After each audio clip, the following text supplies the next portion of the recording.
So dudes, I'm G, and this is my gaming experience. In this video, I want to take a closer look at why attacking in the current meta sucks. I'm going to spend some time talking about Fenrir, Solus, Tuberau, and Azami, and their impact on attack strategies, particularly as it pertains to wasting time and forcing attackers to take aggressive gunfighting. On their own, these characters don't do a lot. I'm just kidding.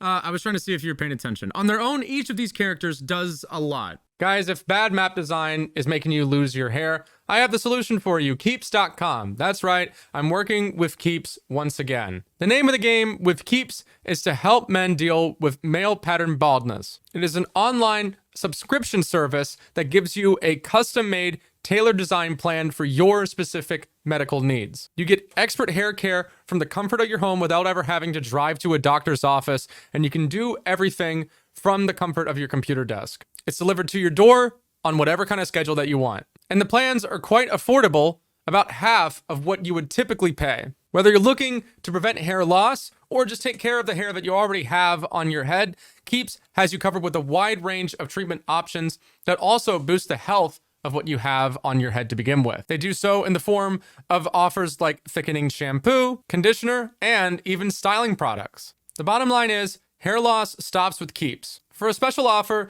go to keeps.com/Gregor or click the link in the description. That's keeps.com/Gregor. And thanks again to Keeps for sponsoring this video. Solus can potentially destroy every prep phase drone, or in the worst case scenario, force attackers to be cautious with their drones, limiting their info gathering. Fenrir can't have his stuff droned out as easily if Solus is on the board. Azami is, I would say, probably the least problematic of the group because fixing her seems relatively easy, and you can probably just take a Kiba away. And Tuberau has been the talk of the town for quite some time because this guy can keep the wall closed for 48 seconds. That may not seem like a lot of time if you say it out loud, but to contextualize that, 48 seconds is over a quarter of the action phase. One operator has guaranteed influence on a major destructive mechanic of the entire attacking team for a quarter of the round. Defense in Siege right now is massively powerful and reflects in the meta. When people talk about the TDM meta, what they really mean is a lack of emphasis on gadgetry. For various reasons, this is a tough situation to be in if you are marketing a game like Rainbow Six, because it's supposed to lean more on its gadgetry and strategic decision making. It's supposed to be more macro compared to its competition, like, say, Call of Duty, which is more micro and about winning an aim duel with your opponent. In the past, the game definitely leaned more towards the macro game. During 2020, you may remember the term 20-second meta getting thrown around, where the game was basically a utility simulator. Gadgets needed to be dispatched or protected at all costs. Since then, the game has moved to a meta that emphasizes limiting attacker information and controlling the map. And that has to do with the operators that have been added.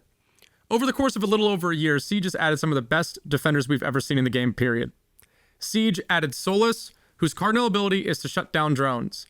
Fenrir, a powerful crowd controller who can react to what's happening anywhere on the map and use this gadget through walls. And Tuberau, recently, who can deny the destruction of the main wall for 48 seconds, well over a quarter of the action phase. Each of these operators are powerful for different reasons, but when you throw them together, it's evident to everybody why they are so widely picked in the competitive charts at the moment. They aren't brought 100% of the time, and operator bans can help, but at the moment there are only 2 operators you can ban as a team. So at this point, the game for defense bans revolves around what frustrating mechanic you don't want to deal with.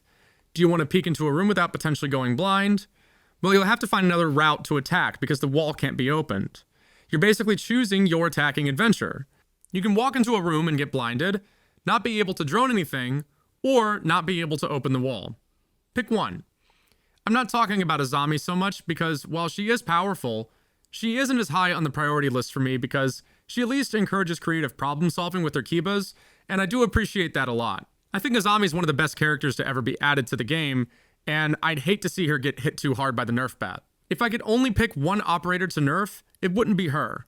I don't think she's quite nearly as bad as Solus or Tube. Azami and Fenrir add to a pretty frustrating dynamic, but for the purpose of this video, I'll dedicate a section solely to Solus and Tuberau. So here we go. As we all know, attacking in a game like Rainbow Six Siege is already a pain in the ass. In fact, in any game like this, it's gonna be a pain in the ass. because the defense is always going to be in an advantageous position in an FPS game. They don't have to make sound cues or reveal their position. You need to clear geometry and predict where they are. Remember when people complained about campers way back in 2009? Well, now we know that complaining about campers in a game like Siege is a giant meme. One of the reasons that it's ridiculed is because the attackers have a crucial tool to clear their path, and that's droning. How many times have you complained about a spawn peak and somebody told you to drone? Well, it's annoying, but it's right. If you want to make an approach, you got to be conscientious of what you're doing and get a drone in place. However, if Solus is on the board, admittedly, sometimes that can be really difficult. So perhaps now you can understand how her presence has reverberating, unseen effects on the decision-making process the attack goes through. Solus not only shoots and destroys drones in the prep phase, which is powerful in and of itself, but she can also force attackers to be more careful and less proactive with their drone placements to ensure they're not destroyed by Solus. So even if Solus doesn't get rid of the intel gathering outright, she softly denies it just by being around. This makes other components of the defense that can be frustrating to deal with, like Fenrir, even more of a pain. When I circle back to Tubarão, this guy has the potential to be a permaban at Invite. Reason being, he is basically what Thatcher was many years ago. His effectiveness is so strong that he completely changes the way the game is played. If you want to open the wall, you'll have to ban Tubarão. There's the game with Tubarão and the game without Tubarão. It's two different games. He fundamentally changes the entire approach and gameplay loop of the process for attack from start to finish, because this gadget cannot be dealt with through hard walls. Maverick exists, supposedly, as a counter, but the torch works more slowly in comparison to what you would regularly do with a wall. So while in theory that may work, in reality it makes you a big target that's easy to deal with. When a wall gets tubed, your main option is to just go somewhere else. Time's of the essence in a game like Siege, and any time you spend just standing around doing nothing is wasting it, even if it's just waiting to open the wall. Unlike Cade, who has a wind-up and timing element to his denial, and Bandit, who has to be in a certain position, Tubarão can deny the wall from anywhere at any time, making him essentially impossible to narrow down and clear. He can play as a sight anchor tremendously well. When you can't go through a main wall, you have to do an alternate take. A lot of thought process, positioning, and gadget usage can go into just going for one particular wall take.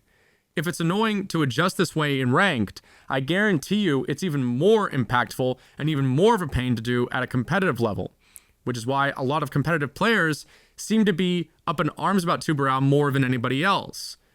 That stuff really matters at that level. It has a huge, resounding effect. And I know that people don't like the competitive scene, but whether they like it or not, what is reflected in that scene comes down to affect people at a lower elo. It's still happening, even if people don't notice it. To deal with this, the attackers don't have a lot of options and need to pivot towards aggressive roam clearing tactics to get map control quickly as possible.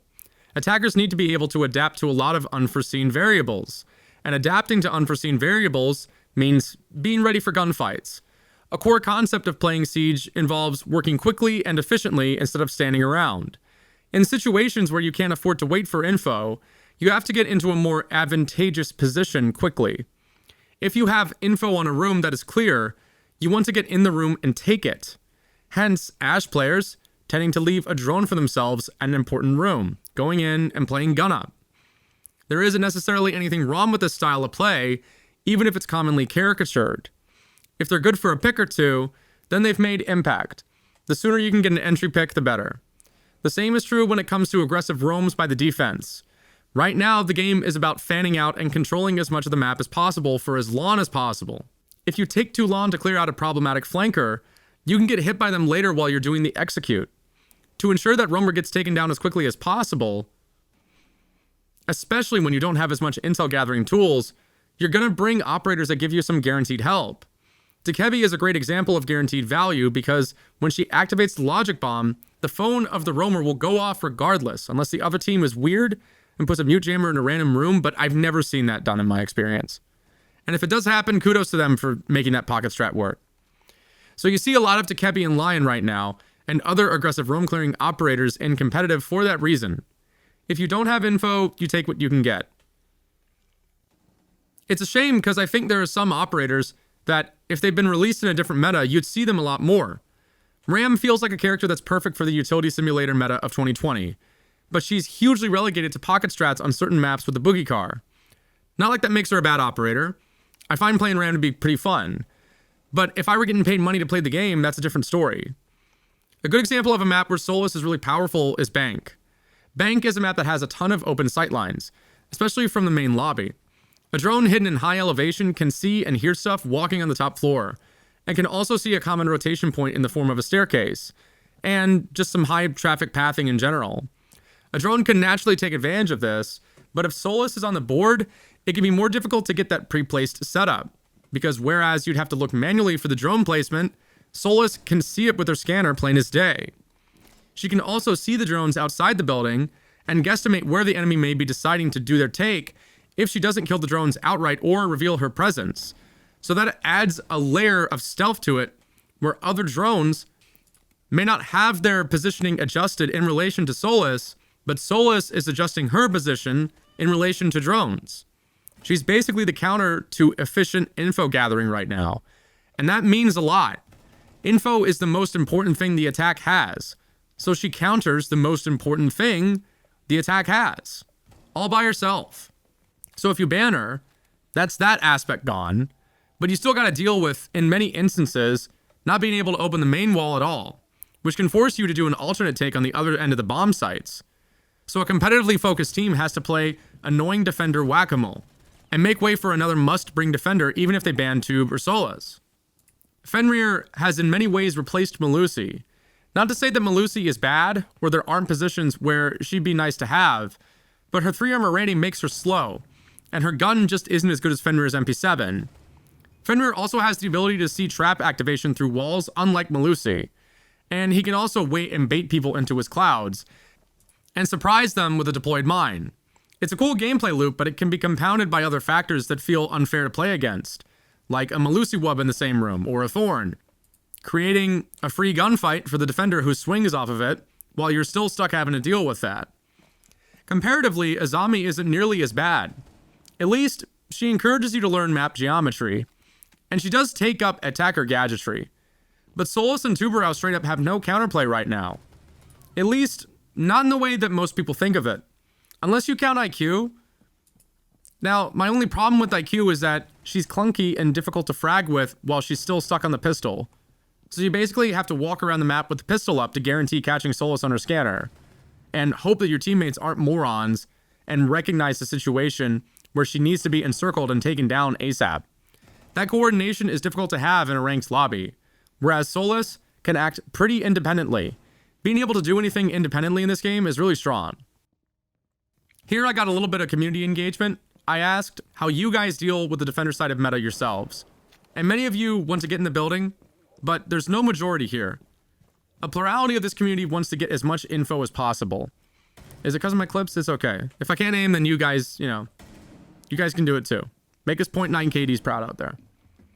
But seriously, what was disappointing about this to me was how nobody wants to play Twitch or IQ or Brava, the clearing and the gadgetry aspect of Siege.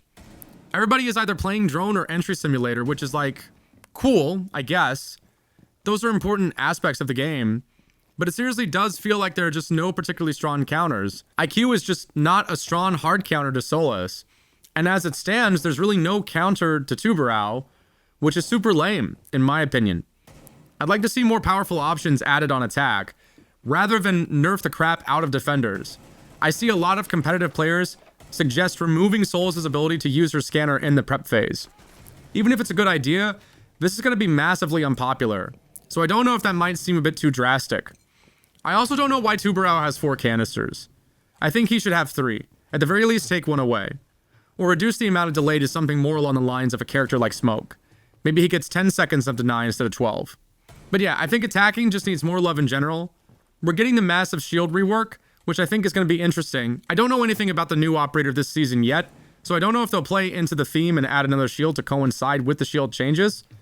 I do think that may be a bit of a letdown if that operator isn't a strong defensive counter.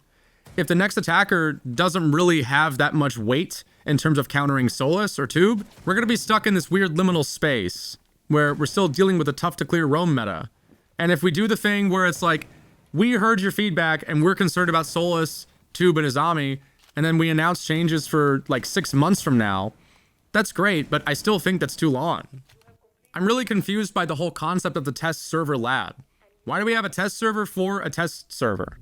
At least the G36 is getting maybe nerfed, I think. It's not official, but we're just thinking about it. Well, why are we even thinking about it?